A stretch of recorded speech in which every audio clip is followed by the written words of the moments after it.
So now we're jumping ahead into chapter 9, lesson 1. We've gotten through all of our inequalities and algebraic expressions, but now we're going to be working on expressions.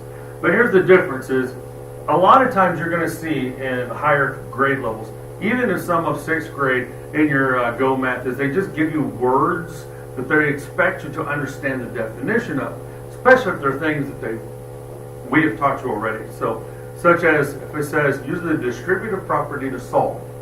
You have to know what the distributive property is. Which of the following indicates the identity property?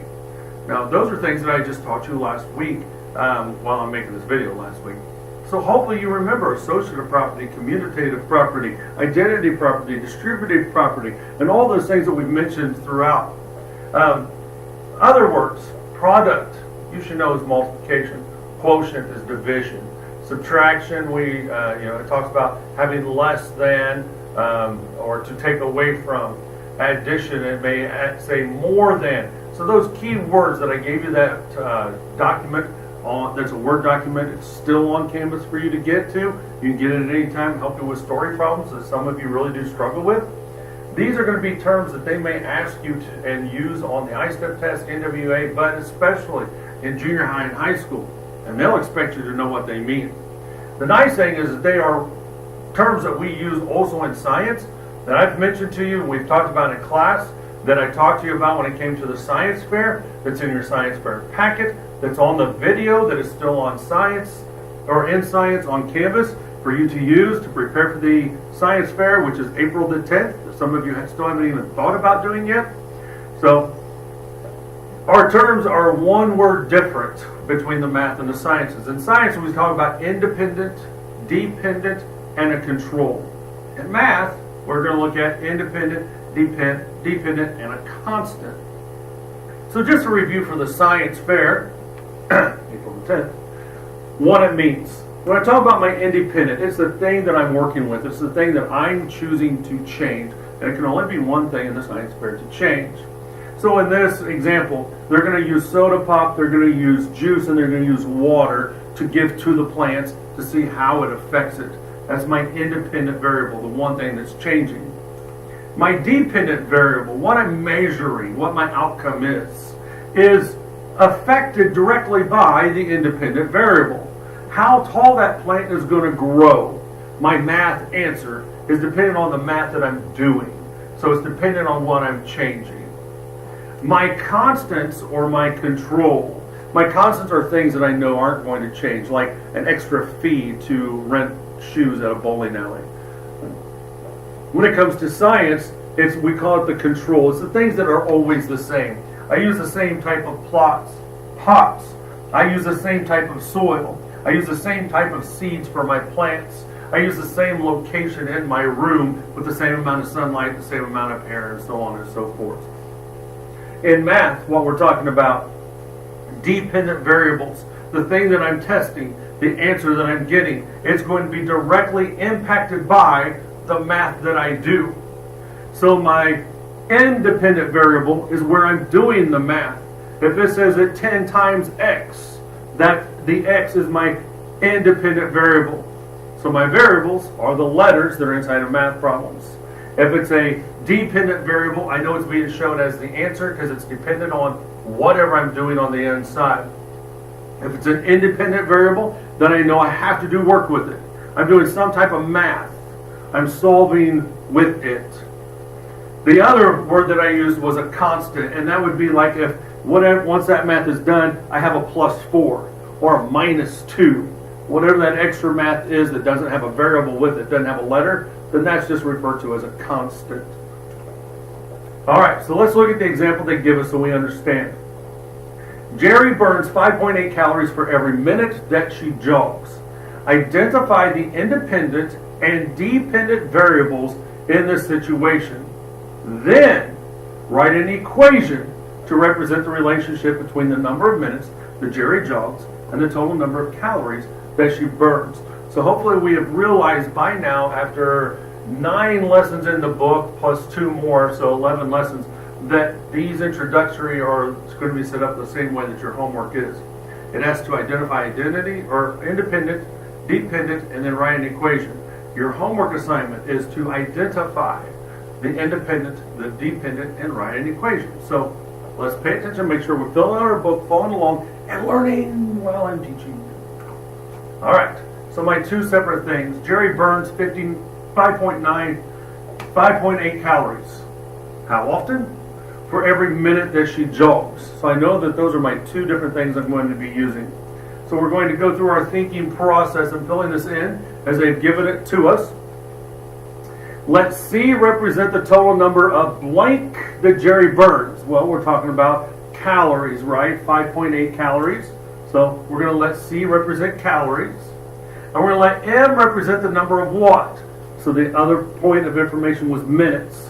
So we're going to let M equal minutes. Think. The total number of calories that Jerry burns depends on the number of minutes that she jogs. Is the dependent variable, is the independent variable, which is it, and how do they go? Well, I'm going to have a total outcome of what? So I'm looking for a total outcome of total number of calories burned, right? So I know that my C is going to be my number of calories burned. That is my dependent variable. It's going to depend on what I do on the inside of my math problem to get my answer. I have a coefficient of 5.8. It's a coefficient because it's being multiplied by a letter, and that letter is M. That is my independent variable. That's what I got to do some work with if they give me the information to solve with. So let's say I ran for 15 minutes. Then I would be able to plug that in and figure out my math, how many calories I burnt total. So I have to do the work with my independent. To get my dependent, it depends on the work that's being done.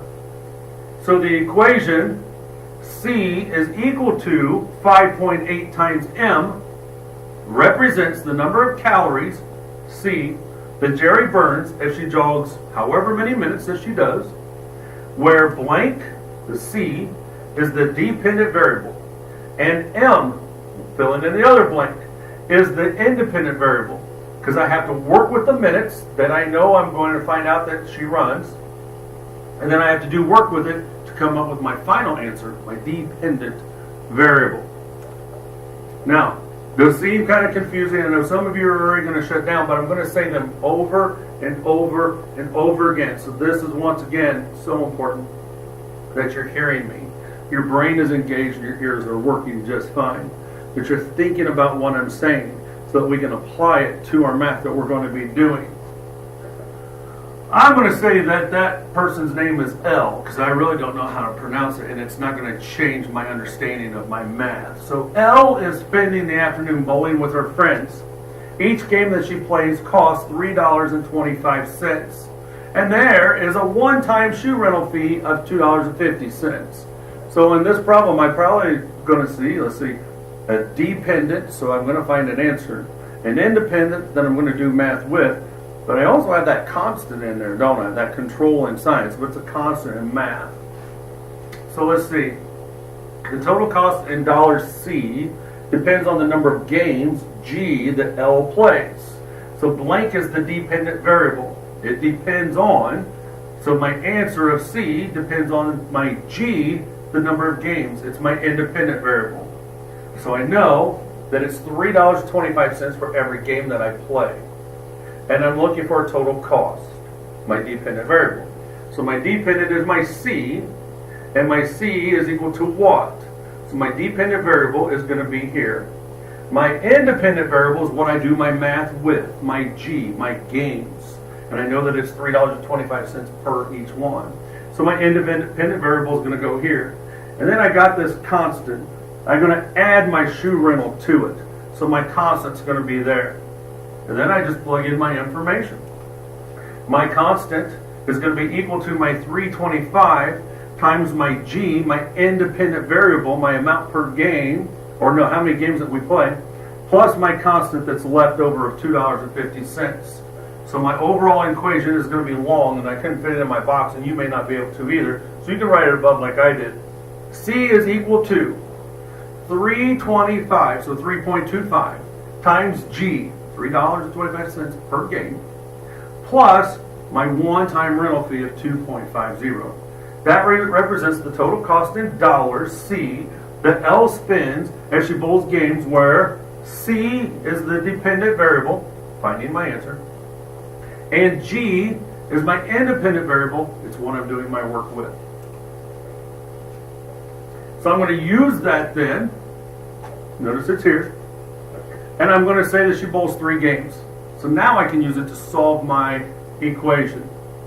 I'm going to plug in my 3 where my G is. I'm going to use my substitution method. Another one of those vocabulary words that you need to understand. It tells me that G is 3. I know that G is here in my equation. I just plug in my 3.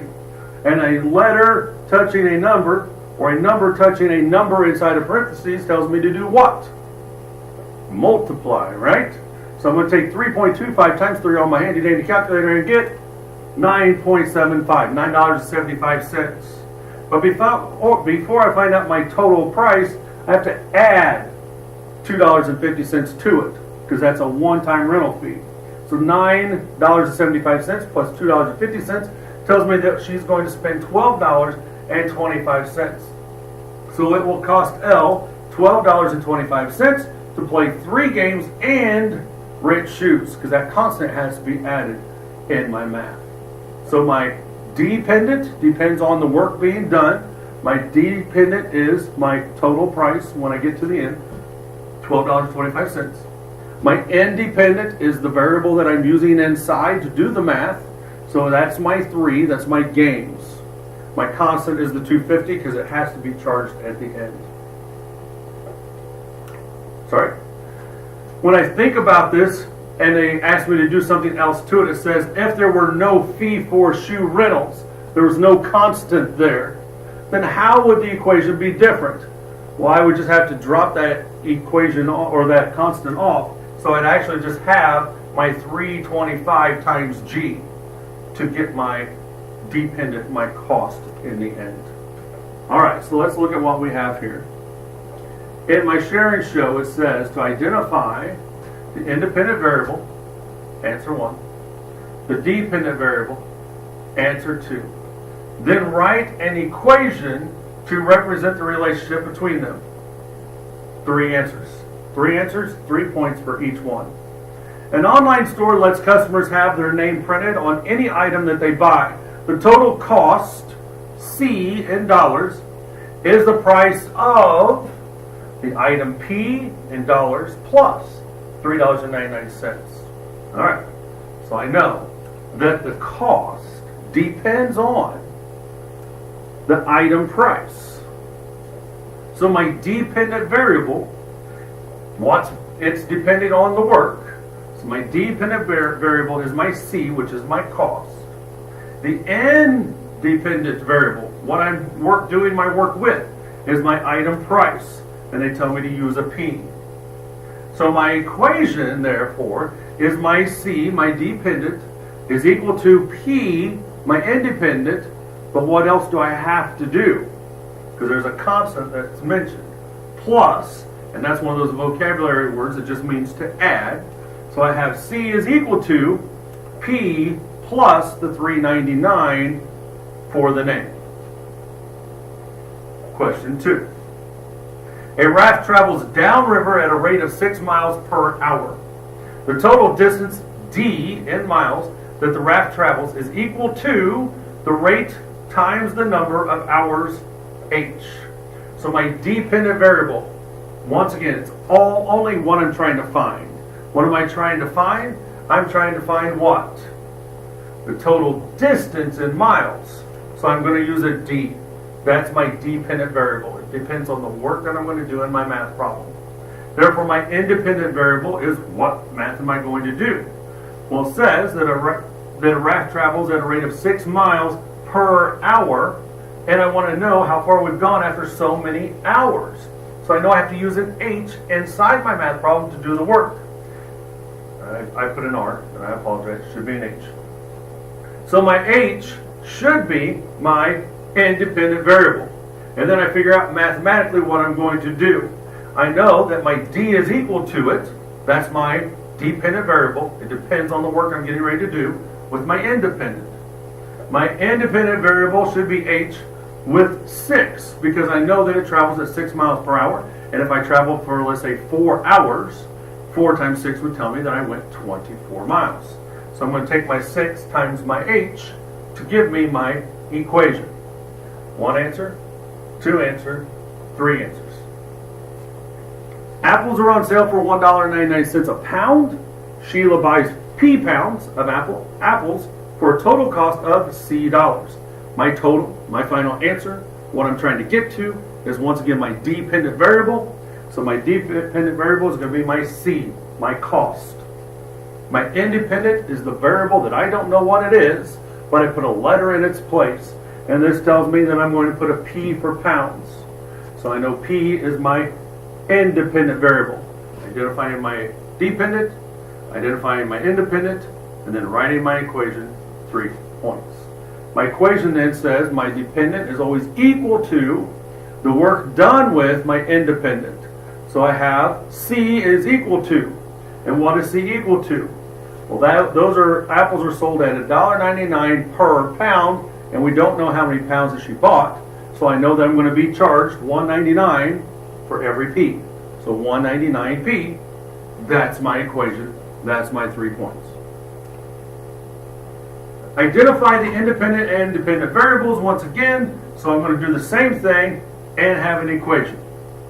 Sean can make 8 paper birds in an hour.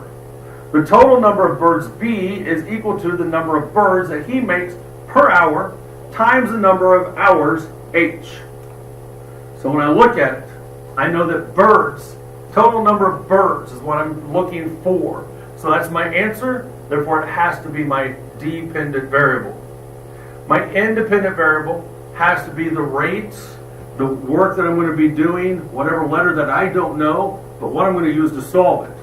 I know I can use 8 or make 8 in an hour, but I don't know how many hours I'm going to work. So I write my equation.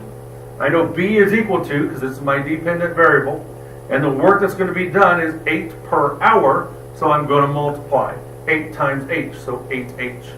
That's my 3rd point. 1, 2, 3 points. So if I worked for 2 hours, I know I'd have 16 paper birds, because 8 times 2 is 16. Once again, we're solving for 3 things here.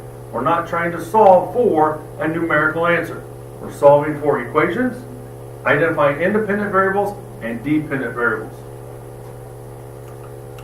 Billy has $25. His father is going to give him more money. The total amount the total amount T that Billy will have is equal to the amount M his father gives him plus his 25 that Billy already has. So I know that I'm looking for an answer, a total value, which they tell me is going to be used as T. So whatever work I'm trying to solve for, that's my T, that's my dependent variable, it's my answer. The work that I am doing, what I'm doing to solve for it, is my independent variable. I know that I'm using money. I don't know how much money, but I know I'm using money. So that's going to be M, because that's what they tell me. So then when I think about my equation, I'm going to take my total, which is my dependent variable, and it's going to be found by taking how much money he has and adding it to how much his dad gives him. My independent variable is how much his dad gives him, so M plus the $25 that Billy has already saved up. Number 6, keep going ahead too quick. Describe a situation that can be represented by this equation. C is equal to 12B. Now, this is where you can let your imagination fly as long as you're appropriate. C is going to be equal to 12 times B. I don't know what it's going to be equal to, so let's see. I said the captain, C, averaged 12 points per each ball game that they played. So 12 games per game, ball game, that's where I got to be. Okay. I would do a multiplication. If they played 5 ball games, then I know that she scored an average of 60 points. I don't care what you use, as long as it makes sense, it can be held true, and it is appropriate. Number 7, Belinda pays $4.25 for each glass that she buys. the total cost C, my dependent variable, is equal to the price per glass times the number of glasses, number N, plus $9.95, so that's a constant for shipping and handling. Write an equation and use it to find how much it will cost Belinda to buy 12 glasses. All right, so now I get to solve a math problem. I can do that. I know that C, my dependent variable, is based upon my independent variable, which is $4.25 times however many glasses that I'm going to buy. So if I take $4.25 multiplied by the number of glasses, I know I can use that as my equation, and that's my first point. It asks me to come up with the equation. Then I do some substitution and I solve for the work. Here's where some of you miss a point, and I hope you're truly following along, paying attention. You write it, and then you erase the G, and you write the number and substitute in. That is not what it's asked you to do. It says to write the equation, and then, so I need to see the equation. Then below it, I can do my substitution method and substitute in what they tell me to. Substitute the 12 in for the G. So I should then also see that I will add at the end $9.95 to find my total cost. Now I substitute. I have 4.25, this is my equation, it needs to be on my paper, times the 12, because they told me I'm going to buy 12 glasses. Then I'll do the adding on of the shipping and handling after I do my order of operations. Order of operations. Ask for several extra presents. Absolute value, square roots, exponents, parentheses, none of which are in my math problem. My dear, multiplication and division from left to right. If division comes first, I divide and then multiply. Some of us are still messing that up. And then I finish with Aunt Sally, addition and subtraction from left to right. If addition is first, I do addition. If subtraction is first, I do subtraction. Don't mess it up. This one, I just have multiplication and addition, so it makes it easy. My dear, multiplying 4.25 times 12 gives me 51.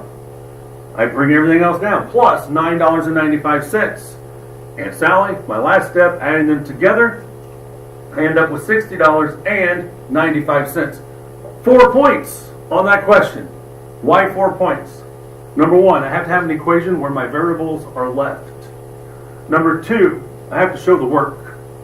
Number three, I have to get $60.95, and that's 2 points because the 4 is for the label with a dollar sign. All right, so that's not a difficult lesson. It is big fancy words that we're not used to using, but they're easy definitions, truly. And if you have done anything with science and worked with the science experiments or the science fair, they're pretty easy and self-explanatory. My dependent variable always depends on what math is being done, so therefore it is always my answer. My independent variable is always the variable inside that I'm going to be using. Independent, inside the math problem, going to be used to solve for the work. I could have a constant that I then add or subtract at the end also, but just understanding what the independent and the dependent are. The dependent is the answer, the independent is on the inside where the work is, and then being able to set up my equation, that's what I'm being asked to do on this assignment. Hopefully you followed along, filled in your book. You'll be able to reference back to this on your mid-chapter checkpoint as well as your test here in about a week and a half. If you have any questions, please come and ask.